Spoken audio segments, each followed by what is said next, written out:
radio program and answer questions 1 to 4.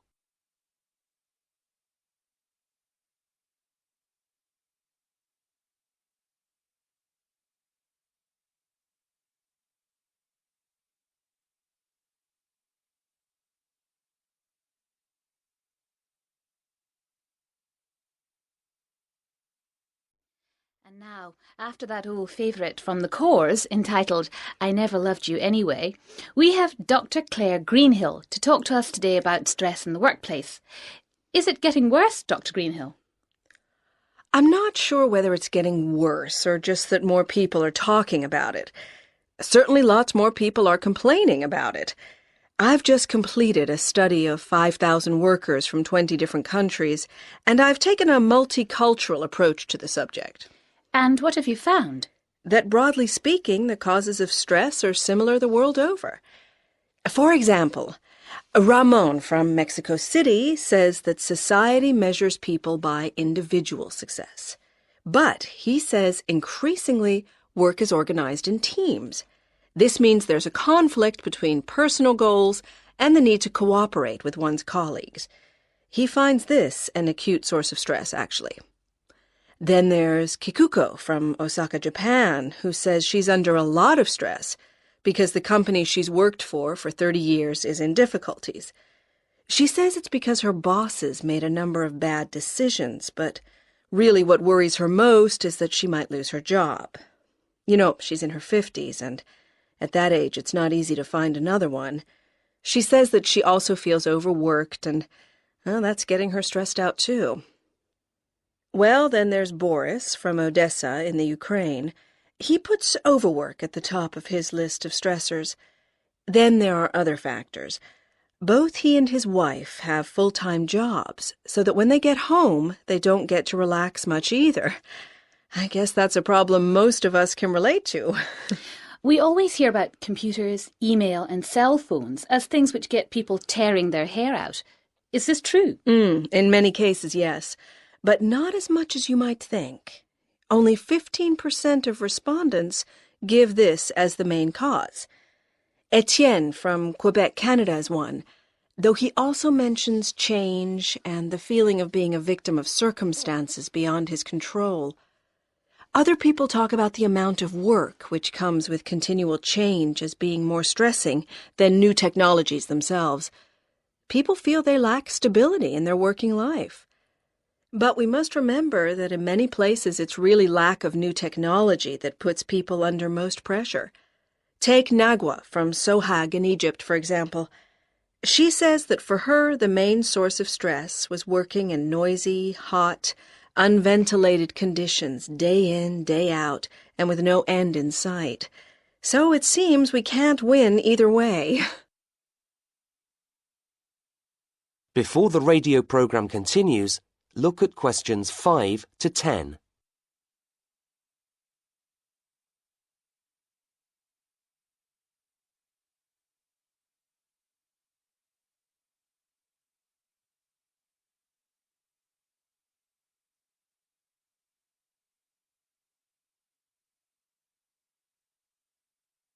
Now listen to the next part of the program and answer questions 5 to 10.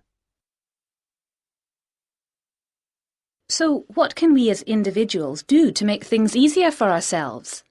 Well, I've talked to a number of specialists about this, doctors and psychologists, and here are a few suggestions for reducing stress without you having to change your job. First, vary your diet.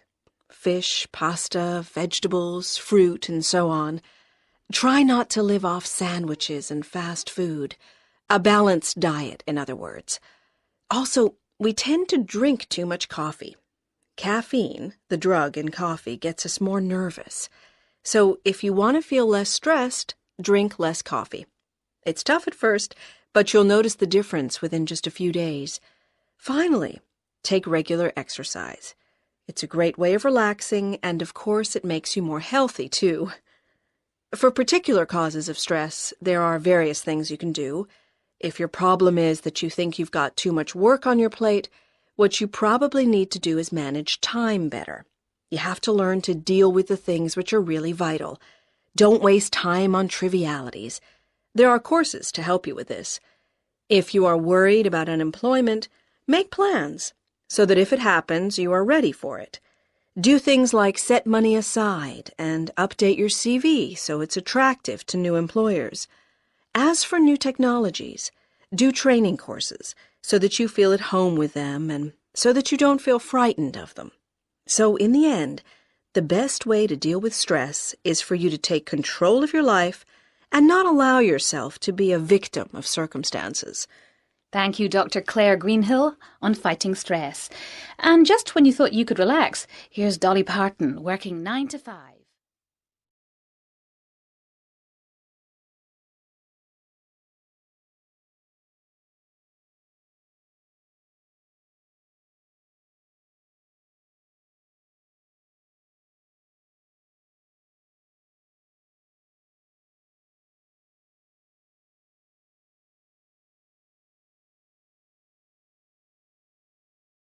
Section 2. In this section, you'll hear an introduction about ancient architectures. First, you have some time to look at questions 11 to 20.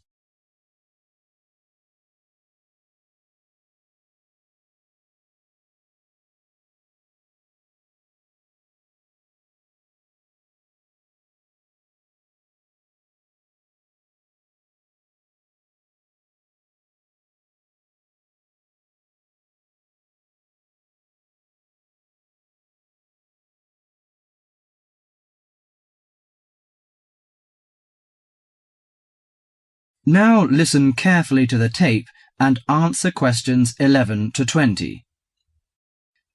The architecture of the ancients often reflects the ideas and beliefs of that time. Some of the ancient structures can give us a glimpse into the minds of the people who built them. Now, Professor Francis is going to talk to us about ancient architecture.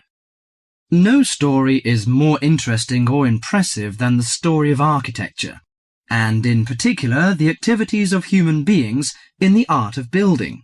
Let's have a look at this in some detail. Did you ever visit the pyramids? Look at this picture, please. The pyramids in Egypt are true wonders of the ancient world. Khufu's pyramid is a stunning 138-metre-high mass of 2.3 million stones, each weighing about 2.5 tons. It was built to geometrical perfection over 4,500 years ago, with simple stone and copper tools. It was so far advanced that some have suggested it was designed by aliens. Actually, there is an astronomical significance to the perfect precision of the pyramids. By using two stars that circle the sky polar point, Egyptian astronomers were able to arrange the pyramids due north. This was done because they believed the king's afterlife and the stars were closely related. They believed their pharaoh, that is, their king, had been transformed into another living being, a light in the sky in contrast to the darkness of death. Okay, now let's look at another picture. On this picture is Athens' ancient Parthenon. It is an immense columned temple, built almost entirely of marble. Athens' ancient Parthenon is a perfect model of classic Greek architecture. It was built to honour Athena, the goddess of wisdom. Therefore, it includes the ideals of logic and reason in its design. Built in the 5th century BC, the Parthenon is made up of almost 140 columns. The Greeks associated the columns with the virtues of a human being: strong, orderly, proud, and beautiful. The height and width of the Parthenon are designed with the rational logic of geometry. The upper diameter of each column is a bit narrower than its base. It bulges slightly in the middle and slants inward. This kind of optical illusion makes the columns appear more graceful and thus more beautiful. The Parthenon also symbolizes democracy. Each column supports the entire structure, just as each person contributes to the government. It symbolizes that Athens' government is democratic. Finally, I am going to introduce the Roman Colosseum, a large oval structure for public sports events, entertainment, or assemblies. The Roman Colosseum displays the practical nature and political thinking of Romans. The Colosseum was built in 80 AD, when, throughout its vast empire, Romans' population and wealth were growing. It was necessary for politicians to entertain the people in return for their support. Gladiators would battle wild animals, and even one another in order to entertain the bloodthirsty crowds. Constructed with tons of marble, the Colosseum stood 48 meters high. It has the capacity to hold up to 50,000 spectators. Spectators sat on the lower 3 levels, surrounded by towering roofed passageways. On hot days, a cover suspended from the top story provided shade from the sun. Ancient architecture gives us a sense of the different societies that build these amazing monuments. Through it, we can imagine what life was like when those civilizations were flourishing. That is the end of section 2.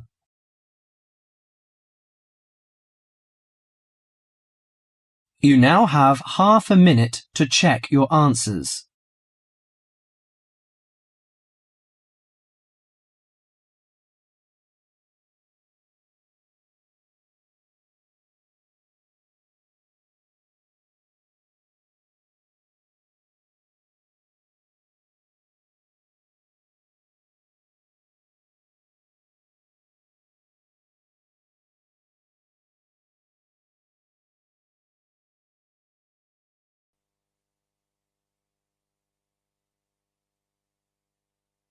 Section 3.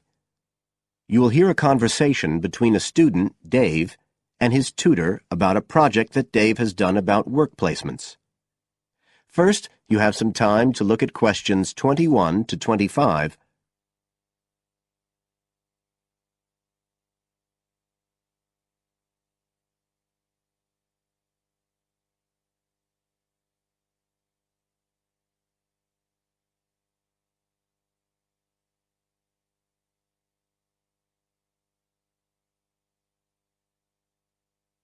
Now listen carefully and answer questions 21 to 25. Good afternoon, Dave. Come on in and take a seat. Hi, Dr. Green. Thanks. Oh, hang on a minute. I'll just find the first draft of your project paper, and we can have a look at it together. Now, yours is the one on work placement, isn't it? Yeah, that's right. So what made you choose that for your project? Well, I suppose it was because sending students off to various companies for work experience seems to be such a typical part of educational courses these days. I mean, even school kids get to do it. But I felt everyone just kind of assumes it's a good thing. And I guess I wanted to find out if that's the case. But you don't look at schools or colleges, right? You've stuck to university placement schemes. Yeah, well, I quickly found that I had to limit my research. Otherwise, the area was just too big. Do you think that was okay? I think it's very sensible, especially as the objectives might be very different. So how many schemes did you look at? Well, I sent out about 150 questionnaires altogether. 50 of each to university authorities, students and companies. And I got responses from 15 educational institutions and 30 students in 11 individual companies. Great. That sounds like a good sample. And who did you send your company questionnaires to? Well, the idea was to have them done by the students' line managers. But sometimes they were filled in by the human resources manager or even the owner of the company. Right. I didn't find a full list anywhere, so I think it's very important to provide that, really. You can put it as an appendix at the back. Right. I've got a record of all the respondents, so that'll be easy. I hope other things were okay. I mean, I've already put such a lot of work into this project, identifying the companies and so on. Oh, I can tell. I think you've done a good job overall. You now have some time to look at questions 26 to 30.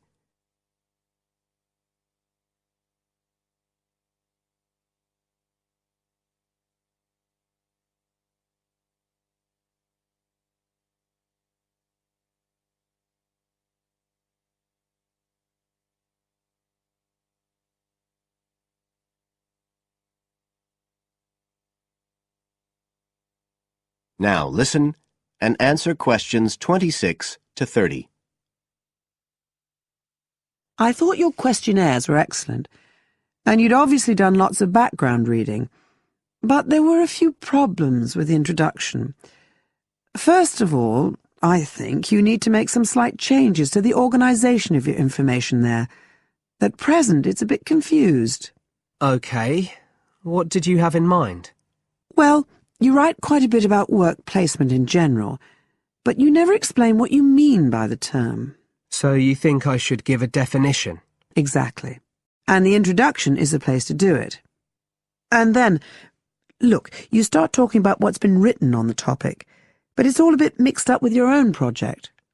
So do you think it would be better to have two sections there, like a survey of the literature as the introduction, and then a separate section on the aims of my research? I do.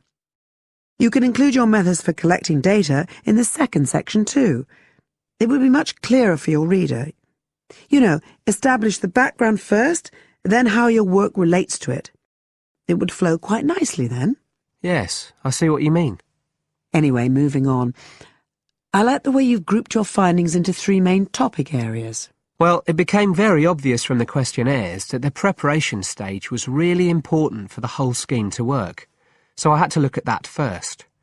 And I found a huge variation between the different institutions, as you saw. I was wondering if you could give a summary at the end of this stage of what you consider to be the best practice you found. I think that would be very helpful. Right, I'll just make a note of that. What did you think of my second set of findings, on key skills development? For me, this is the core of my whole project, really. And you've handled it very well. I wouldn't want you to make any changes. You've already got a nice final focus on good practice there. Thanks. Right. Now, I think the last part, which deals with the reasons why students don't learn... What, the constraints on learning chapter? Yes, that's the one. I think you need to refer to the evidence from your research a bit more closely here. You know, maybe you could illustrate it with quotations from the questionnaires, or even use any extracts from a student diary if you can, and refer back to what you've written about good practice. That is the end of section 3. You now have half a minute to check your answers.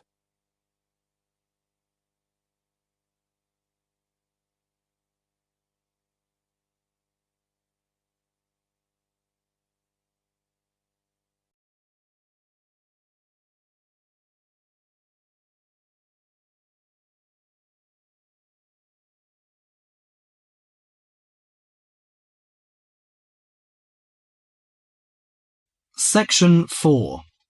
In this section, you'll hear a lecture on sports injuries.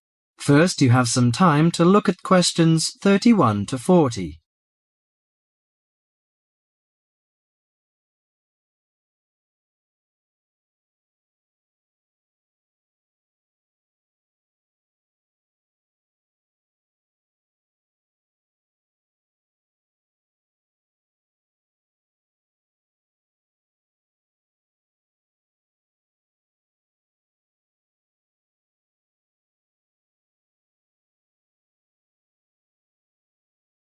Now listen to the lecture carefully and answer questions 31 to 40. Morning everyone, and welcome to our regular lecture on health issues. This series of lectures is organised by the Students' Union. It's a great pleasure for me to welcome Mr. David Greenbaum, a physician in sports medicine, to come along and talk to us today. Thank you. You may doubt what good sports medicine can do to non-athletes like you college students. According to public assumptions, sports medicine doctors deal only with sporting injuries. But actually, we treat general joint problems experienced by average people more than treating people who hurt themselves by playing sports. So, whether you're an athlete or not, a sports medicine physician can help you start off every day on the right foot. If you are a college athlete or a sporty person, you must stay at the top of your game. But how do you maintain best physical fitness? You should be under the watchful eye of your sports team physician. Sports medicine doctors offer total care treatment, such as customized workouts immediate care of injuries and surgery when needed. A sports medicine doctor's training falls within the speciality of orthopedic surgery. As such, it focuses on the cartilage, ligaments, and muscles involved in your body's movement. So, how do injuries happen? Most of us take for granted the intricate interactions of our bones, muscles, and ligaments until they are damaged. When injured, these tissues can degenerate, causing your joints to ache and feel stiff. Even ordinary daily movements such as walking and bending may cause a sports injury through overuse. Furthermore, the normal wear and tear on your body's tissue may become more taxing as you age. To prevent such problems, especially as you begin a fitness exercise, your sports medicine doctor offers total care. This includes X-rays to identify potential trouble spots.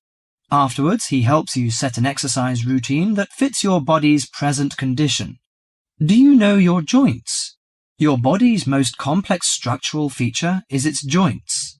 Your joints allow you to grasp, twist, sit, and even feed yourself. Repetitive motions, however, may lead to chronic overuse of the soft tissue connecting bones at the joints. This overuse can result in injuries such as tennis elbow or even carpal tunnel syndrome. A more severe type of injury occurs when you lose your balance, thereby putting a joint under abnormal stress. Worse still, you could suffer a bone fracture. When a traumatic injury happens, effective medical care is crucial. Improper treatment of any joint injury can cause permanent loss of flexibility and recurring joint pain. As quickly as possible, the doctor applies ice packs to your injury. Ice deters swelling and inflammation, so you feel less pain. After keeping it iced for the first 48 hours after injury, the doctor begins therapeutic exercise of your wounded joint. Recently, a new treatment for degenerating joints has been developed, which is a product called Orthokin. The treatment involves combining healing proteins with a sample of the patient's own blood. The injured joint then receives an injection of the mixture. This new technology stimulates our own white blood cells to produce large quantities of protective protein. Our cells make this protein naturally, but not in sufficient amounts to protect the damaged cartilage in our joints. It also has the advantage of convenience and lack of side effects. Here are some suggestions on how to prevent sports injuries. Use appropriate protective equipment. Maintain proper lighting in the training area. Have adequate rest. Avoid alcohol and drugs in order to prevent injuries. Follow a regular fitness training program to improve overall coordination and endurance. Better endurance will absorb pressure and prevent injury. Perform adequate warm-up exercises before training or performance. Avoid performing sports or work when you are sick. Most injuries happen when one is fatigued. Avoid treatment by dubious health practitioners. Use of inappropriate massage, adjustment, and homemade medicine, often with steroids or other non-tested drugs, can cause more damage to the injury. That is the end of section 4.